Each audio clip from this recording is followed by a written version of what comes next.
It was really a pleasure to draw along in the forum, in the sessions.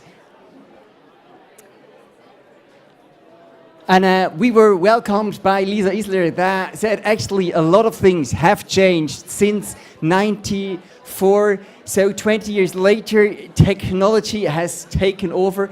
But what remained the same, that there's a variety of things, a variety of people and organizations.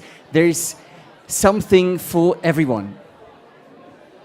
And we had the tour guide, Etienne, that introduced us to Beat Geiser, and he showed the many ways to Timbuktu, the many ways to your career. And okay, what's your Timbuktu when you think of Timbuktu? Is it rather conflict? Is it rather culture? Is it beautiful landscape? Is it UN missions or water projects or workshops with the community? And going to Timbuktu, what's the place you want to land in? Is it in the sector of humanitarian aid, development cooperation, economic cooperation, or peace promotion? And okay, you got up this morning, you have your skills, and how you want to bring them to life in Timbuktu. So is actually your skill set suited for what you'll have to do? We'll see, we'll find out. Just after university is probably a good idea to go abroad, to try out different things, try out flying, try out walking, climbing, or diving.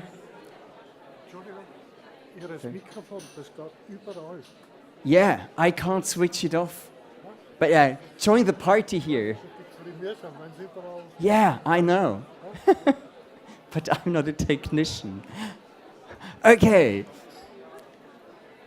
I'm sorry to bother everyone with my comment. So it's probably the best idea to just come here and watch the pictures and follow the conversation later. Okay, so you have acquired different skills. Where to go now? Probably, and if you have a start later in a career, you have a special skill set already. For example, diving. It may come useful by climbing Mount Everest because you're already used to sort of handling oxygen bottles. And you don't have to look far for the right job because on the SAFO website, you'll find where the position, where your dream job is actually available, and whether it starts with an internship or just a career that uses all your skills already. And okay, you push one door open and don't be surprised because it's probably not going to be sort of a straight journey. You have to push open a second door, a third door to keep yourself and the others happy. Such a career, there's two approaches. Either you know exactly where you want to go, you have a precise navigation, or you just go over the ocean and have the approach, wherever I am, I make the best out of it. So there is no straight sort of career path. We call that the Jens approach. Jens wanted to start for an international organization, and that started actually at an agricultural development agency here in Switzerland. Then he wanted to travel the world. He did do that as a steward on an airplane. That allowed him to take over a job in Kyrgyzstan and finally brought him to the Helvetas office where he coordinates all those projects. I had the chance to chat with some of the visitors during the breaks. This is Lisa Willimann. She's just finished her psychology studies, has checked out Médecins Sans Frontières, Médecins du Monde, and was just off to Caritas. I hope she's found the job of her dreams by now.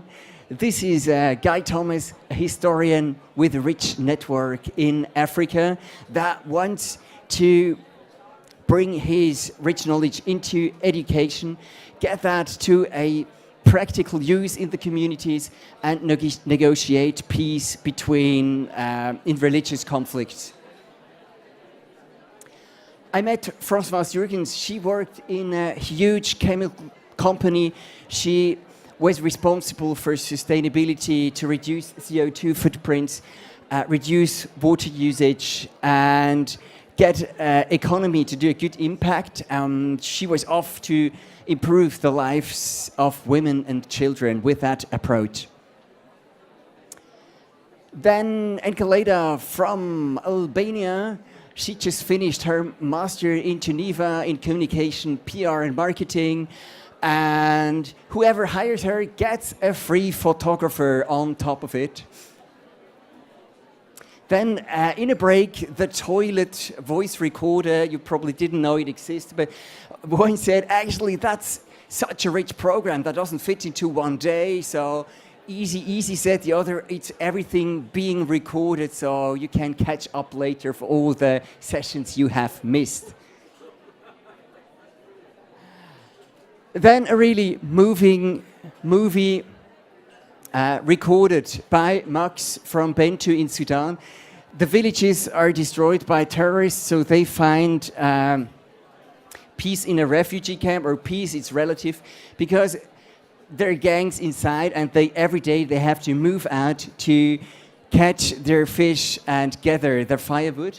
And thanks to patrols, that is not safe, but safer than it used to be.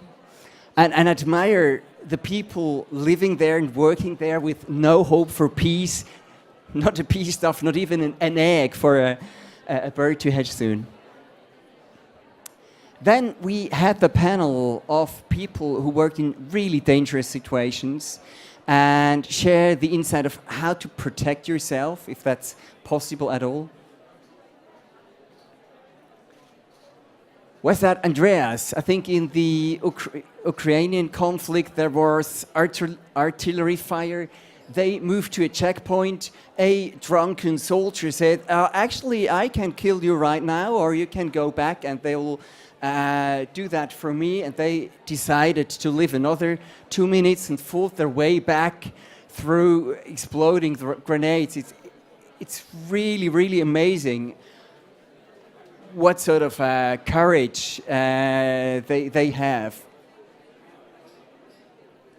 Or another problem when you're on a mission and one of your delegates gets catched, and it's not only sort of a tragedy, but it's also political hurdles, and suddenly you see yourself just on your own, and you have to see for yourself how you get out of that trouble.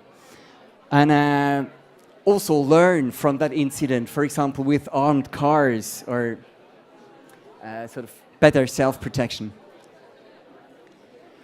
And if you go on your mission, you're always being watched, because you may think you're helping, but that's sort of a matter of perspective.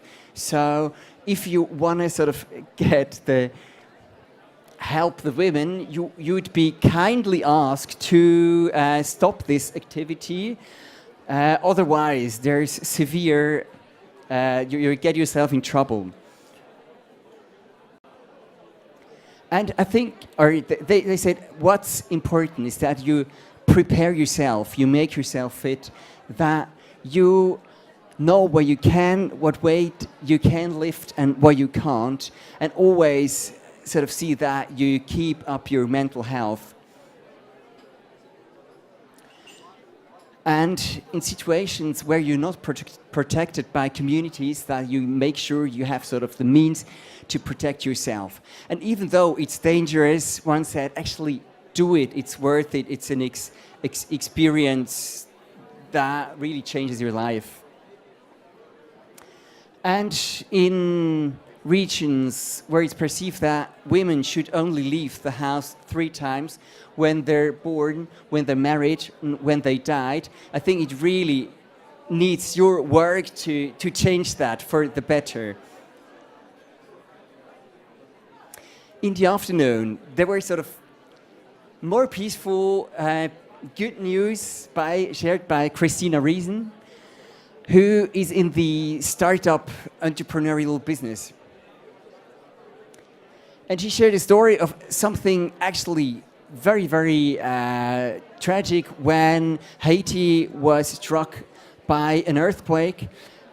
That's the bad news, but the good news is actually how quickly technology startups with bigger companies got together, created software that made helping much, much easier. And she also had some quite amazing news that in the near futures, 80% of the smartphones are used in emerging countries. So currently we think, okay, that's a privilege to our world. But yeah, this graphic shows it's actually the emerging countries that benefit from that most. And actually, they rather skip a meal and save the money for a smartphone. They are hungry for change and hungry for technology. And there was, for example, William, and he had to leave school because his parents couldn't afford to send him to school for those $80 were missing.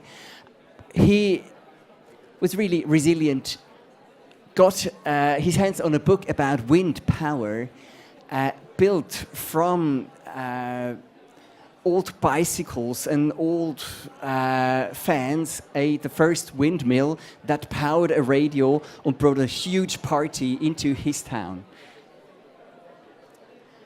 And this sort of gave him more energy. So there's actually, if technical progress should arrive there, and you need power for all those fantastic devices, and he's ready to provide that. There is technology that helps organize the food production. There's technology that helps to improve the lives for babies and women through better health. And actually, technology helps us, but they face sort of much harder challenges. So drones, for us, a hobby, is there really a matter of survival. For example, with that zipline project that brings blood to women that have given birth and saves life through this means. And actually, we may have the money, but they have the energy and the ideas, and they're really, really smart in the emerging countries. So let's not underestimate them and work together. And don't be afraid of technology, because it may take some jobs, but it may also create others, like community manager. That wasn't a topic so far. And actually, it was interesting in the Q&A that came up. We think we're really advanced with computers. We can pay on mobile phones already for a month. But they've been doing that for the last 10 years. So we can also learn from Africa. There was Rachel sharing some insights about Myanmar, who has now sort of peace, opened the borders, and is now sort of struggling, finding a stable, making that country stable with people sort of between citizenships. They don't have a passport. There's conflicts between religions. There's conflicts between government and rebels. And actually, it's not a conflict, but there's lots and lots of NGOs wanting to help and struggling with coordination. So they are thinking, what sort of peace, what country do we want to build? Is it some with just one culture, one religion, or is it actually sort of a fruit salad, a peaceful fruit salad? And the good news is actually, it's not just intuition. Helping isn't just intuition. You can learn that. There are great courses, for example, about gender justice and globalization. There is courses about how to get women into the driver's seats, into leading positions, or how to bring businesses into conflict area that do not increase the conflict, but sort of bring peace and sustainability. There is a huge knowledge about how to prevent conflicts, how to sort of negotiate and end conflicts, and how to sort of arrange a peaceful get along. And I hope you'll have an impact by building peace with justice, with memorials, with truth building, with helping them to get along. And wherever you're going, wherever your career takes you, wherever your Timbuktu is, take care, and thank you very, very much for your hard work and your courage. Cheers.